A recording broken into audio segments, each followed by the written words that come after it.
Hello, everybody. Welcome back to the Collector's Emporium second semifinal match. I'm Tyson, joined here by Courtney. Again, for the second semifinal match, we just had Tim Edwards narrowly lose that other semifinal game to Corey, who is going to be moving our to finals, our first finalist. And in this second game here, we have a little bit of a surprise. Some of you might be surprised to see them. It's the Ho-Oh is back in the semifinals, or not back, but they are in the semifinals fighting for that finals spot. Yeah, incredible. I'm so excited to see Ho-Oh as one of the restricteds in our semifinals and seeing our trainers go ahead and sit down as well. We do go ahead and see on Bryan's side, of course, the shenanigans themselves, that Ho-Oh with that clear amulet, Rillaboom with that assault vest, walking weak with those choice specs, Flutterwing with that photosynthesis, and the Grimmsnarl with that light clay, and the Rhydon with the Eviolite, which we still have not seen yet. So kind of crossing my fingers that we do see that Rhydon come into this gameplay. Yeah, so I think Rhydon, I was thinking about it a little bit in between breaks, and I think Rhydon, what it was really used for is Miraidon, where Miraidon kind of destroys this team, right?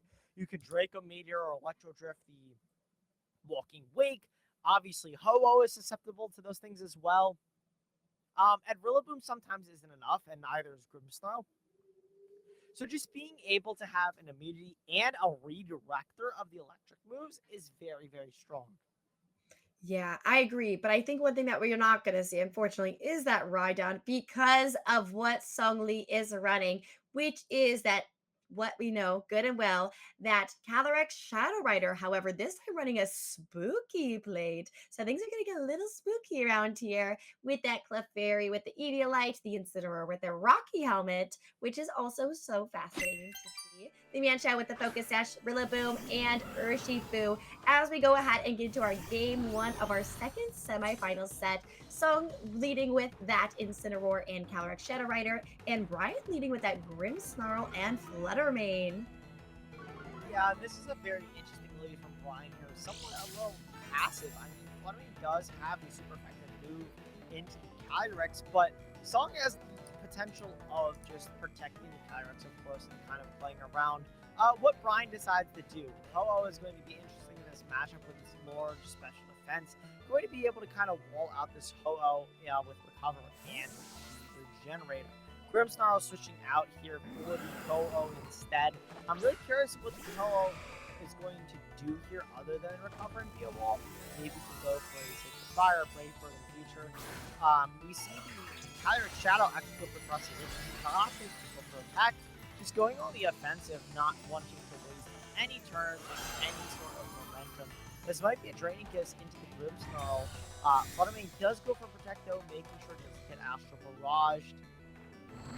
Nasty Plot instead. Ooh, that Nasty Plot is very interesting to see on Seung's side, and that Incineroar going for that parting shot as well. But as we know, Fluttermane did protect themselves, so it's not going to go ahead and be able to get that switch out very easily. We do see, remember, as we learned from an earlier match, that Bryan is running a Terra Normal Fluttermane, which is extremely good against that Calyrex Shadow Rider. So this is going to be a very interesting turn at this point. Yeah, and the Calyrex is posed here with +2 special attack. It will do so much damage. Yes, you can't hit the Fluttermane this turn, but Fluttermane isn't able to do much back. So I would still be fine with going for an Astral Barrage as long as we double up into the Ho-Oh to make sure we get the knockdown hit.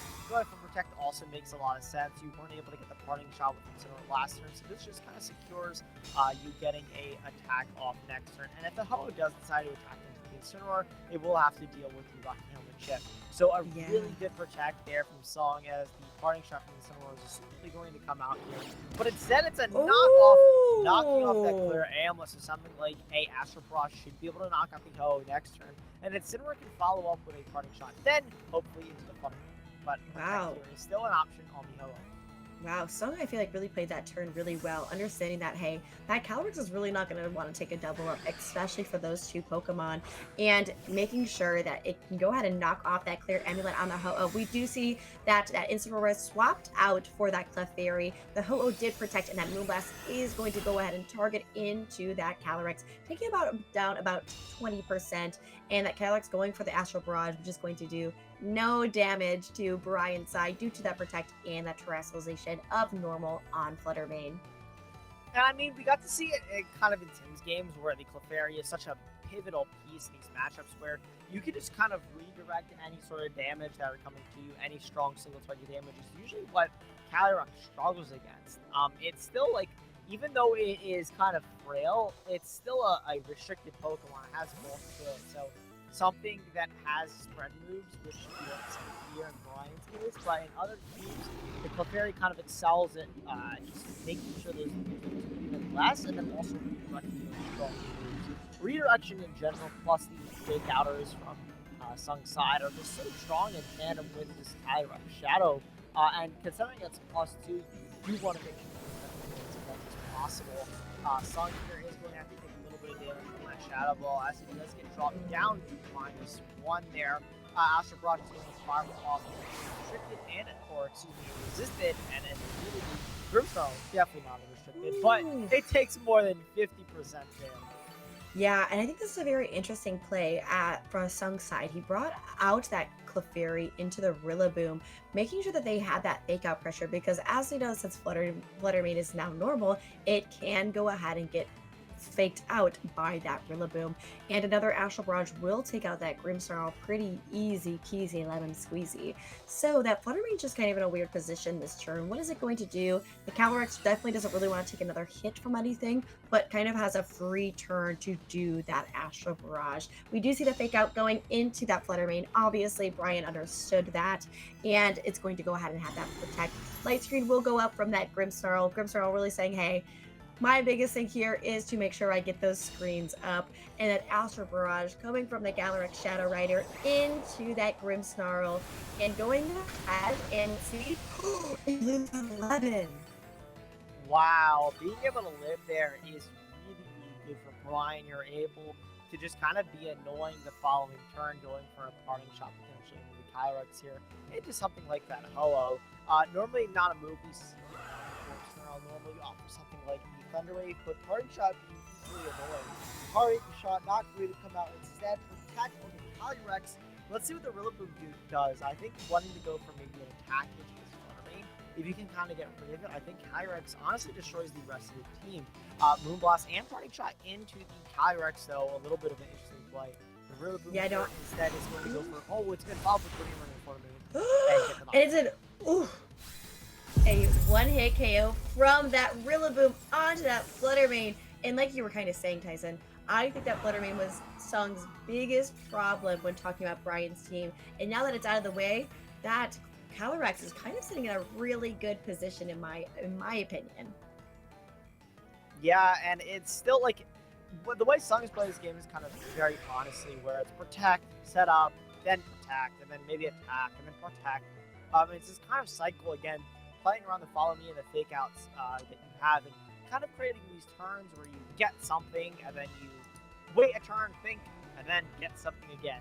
And then you're trading less than your opponent is basically how I feel like Seung is playing this game, where yes, you're taking damage on your Calyrex, but you're trading less because you got to knock out this Fluttermane, this turn, and so forth and so forth. And I mean, this Incineroar comes in here, you're going to be able to hit from the Ho-Oh, hopefully with the -1.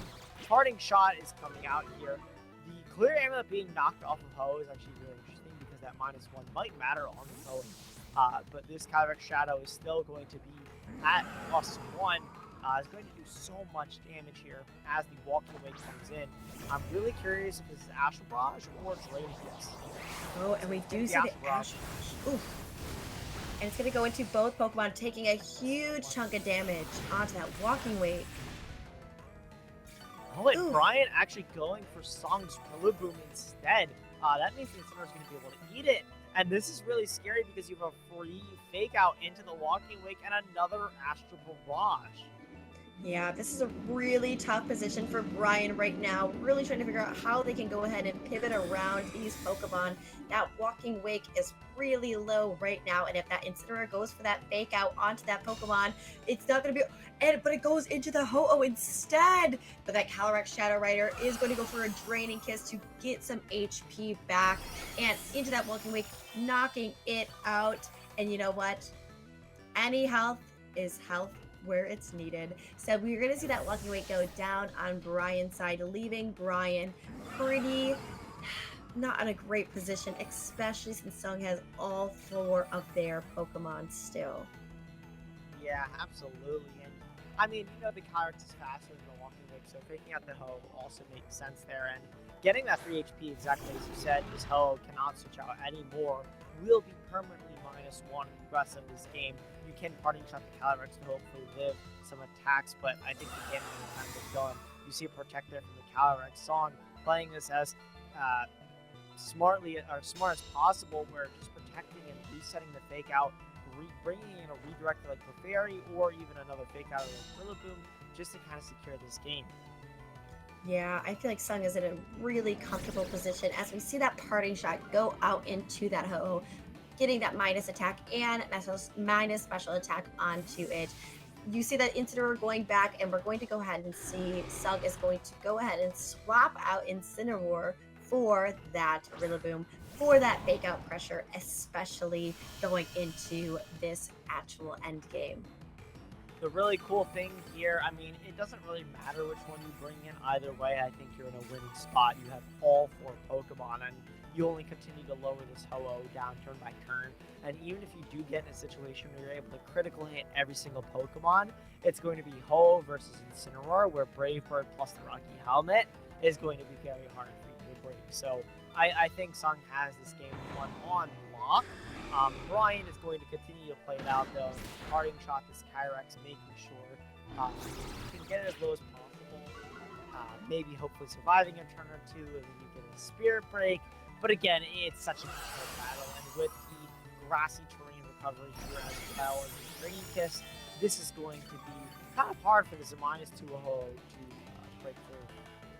Makes me a little sad. I am such a Ho-Oh believer. What a beautiful Pokemon on the field, but it's just no match against that Calyrex Shadow, especially when it's got so much boost onto it. We do see that Bryan is going to lock in with that Sacred Fire into that Calyrex, but Seung sitting so comfortably with every single one of their Pokemon on their side still. That Incineroar is just going to be such a problem for this Ho-Oh, regardless of how or what happens, as we do see the inner Incineroar coming back in, making that Intimidate drop onto that Ho-Oh, and we do see the Astral Barrage going ahead, coming out of the Calyrex into that Ho-Oh and making it a knockout on it, which Seung taking game 1 of the second semifinal set. Yeah, really well played there. I mean, that was a 4-0. Yes, Seung's pieces got damaged throughout that game. Calyrex Shadow was in the red, I believe, at some point in that game. But with the grassy terrain and the Draining Kiss, it was actually in the green, almost at full HP at the end of the game. Almost as if Seung's Pokemon didn't get hit at all, which is really impressive to see them kind of pivot. And we saw how much mileage you get out of something like the Clefairy and the double fake out as well. That's what I think of. I think of Seung's gameplay when I think of that team. When I see the Clefairy and I think of the Kyrex, I think of a game plan like that, where you go for the fake out, you go for follow me, you get a nasty plot, and you protect every other turn, and then you attack. And that +2 doesn't seem like a lot in the moment, but it really does add up, and being able to set up like that on a turn allows you to get so much mileage out of the game. Oh, exactly. And if it were me in this situation, especially as Bryan, I have to really figure out what I can do to kind of change and reinvent the battle at this point and not let those pivotal Pokemon keep swapping in and out and causing the fake outs, the protects, and things like that to continue to happen. And for Seung, honestly, that set of 4 that they brought is pretty impeccable into Bryan's team. So I would be more than happy to be comfortable to do the same for once again. We're going to go ahead and see the Incineroar and Calyrex Shadow Rider going out onto Seung's side. And we're going to see the Walking Wing and the Flutter Mane on Bryan's side. So a little bit of a change up over there.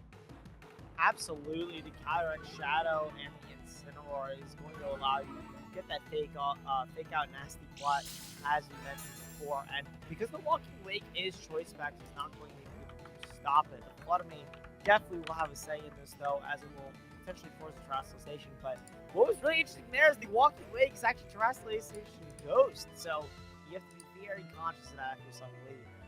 The scary thing about that, though, is if you do, instead of going for fake out, you switch out Incineroar like this, and you can just Terra Fairy and Astro Barrage. And that would be very, very scary. Yeah, and we see that Seung is going to bring out that Incineroar and instead bring in the Rillaboom, and we're going to go ahead and see that terrestrialization going over on Bryan's side into that Walking Wake, terrestrializing into that Terra Ghost. Maybe trying to read that there might have possibly been a fake out going into it, but no can do, that Seung said. But we do see the Protect on the Calyrex, which maybe wasn't the best thing that Seung wanted to do, but it is kind of a little bit of a safer play. We do see the Sunny Day going up from that Flutter Mane, and that Photosynthesis going ahead and being activated, making that Walking Wake just a little bit speedier as well. Something that Seung is going to have to deal with in this game is Bryan might recognize that Seung is playing very safe or very passively, and in games like that, if you are Bryan, you can kind of play into the fact that Seung is playing very standard or very safe, and you can make riskier plays because you know what your opponent is most likely going to do. So I'm very curious to see if that happens this game. Bryan actually opting to switch out there. Yeah, and I would say I am someone that's very similar to Seung. I feel like I do play quite safely, especially when talking about teams that I'm not really used to. And we do say that Seung is going to bring up the Clefairy instead of that Calyrex, and that Shadow Ball from the Fluttermane going into the Clefairy. And as we both know, Clefairy is going to take it pretty well, but it is going to get that special defense drop while that Woodhammer goes into the Ho-Oh, taking little damage onto it. Yeah, not wanting to waste the Terrastal, or not wanting to waste the Terrastalization there on the Shadow. Very smart position, the Clefairy.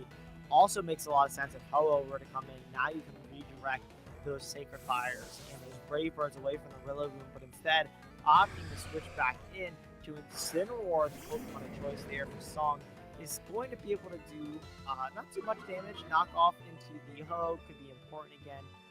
It's also important to note because the Ghost on the Walking Wake knockoff would be super effective, as well as removing a choice space.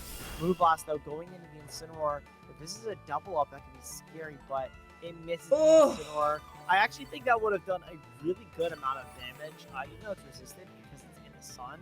I actually had faith that Ho was going to do a decent bit to Incineroar. Yeah, that is one of those things about Pokemon that you do have to keep in mind, is that the accuracy can come back and bite you a little bit. And I think that Ho-Oh is not very happy for missing that Sacred Fire into that Incineroar, because like you said, the sun is up, which does give it an incredible boost. But we do see the Ho-Oh going back on Bryan's side for that Walking Wake to come back out and maybe shake some things up over here. We do see the Photosynthesis activating again, heightening that speed over on Bryan's side.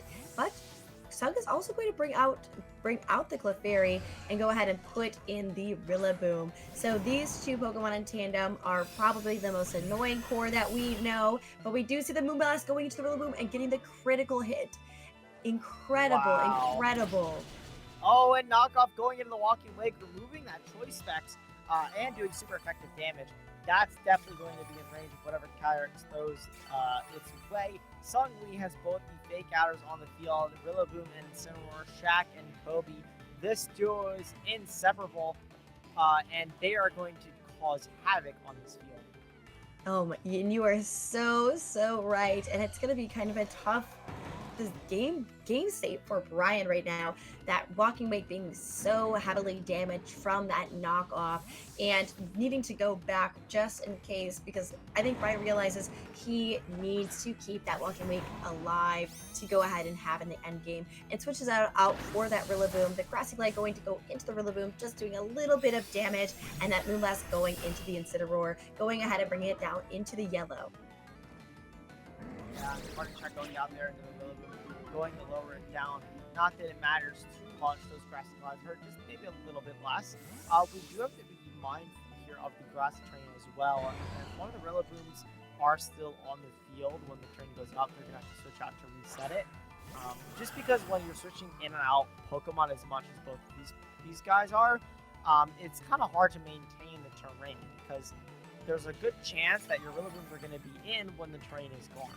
The sunlight fades here as well, which is important to note. The Ho-Oh and the Walking Wake aren't going to get that boost unless Fluttermane sets it up again, and this is exactly what I'm talking about. The Mhm. grassy terrain went down, so your wood hammer and glide that you potentially were going to use to pin this Kyrex here aren't going to be doing as much. So something like a Shadow Ball and a wood hammer, which would normally knock out this Kyrex, I don't think would in this scenario, especially if a Incineroar comes in for this slot to bring that Rillaboom down to -2.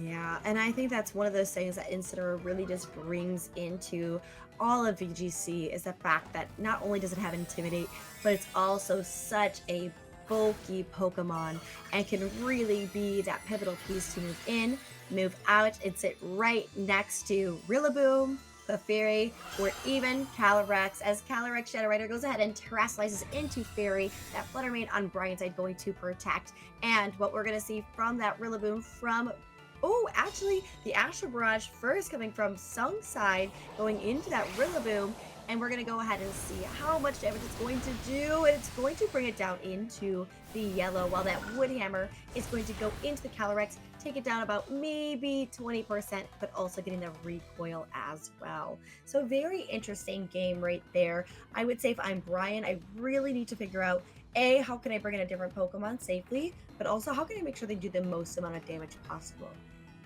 Yeah, so this is very scary because a free knockoff into the Rillaboom as well as an Astral Barrage would guarantee knockout on the Rillaboom and knock off an item if something like the Ho-Oh comes in, or you get a knockout if the Walkie Way comes in. So this Calyrex is really, really well positioned, and because you bring Terrestrialization on that turn 1, assuming it was a fake out, Seung is able to just kind of click Astral Ball down. You don't have an immunity or resist.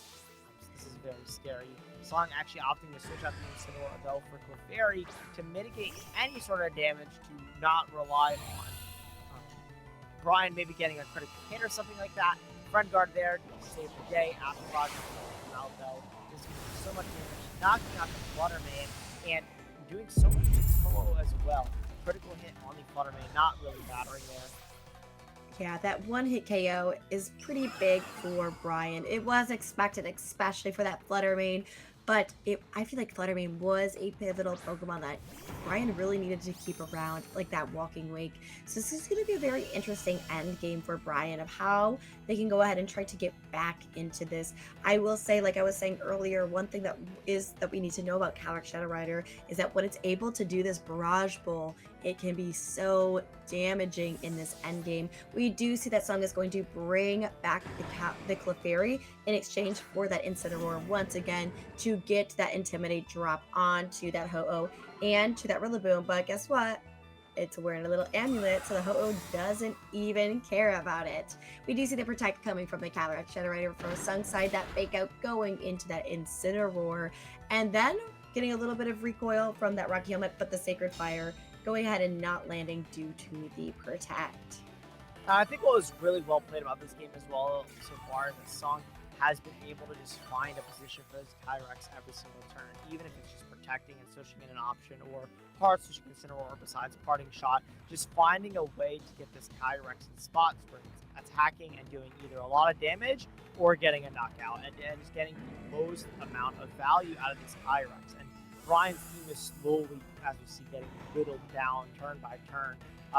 You're able to hit hard back, but this Kyrex hits even harder and hits spread as well. This Incineroar here goes for fake out into the Ho-Oh, but it doesn't matter because it protects.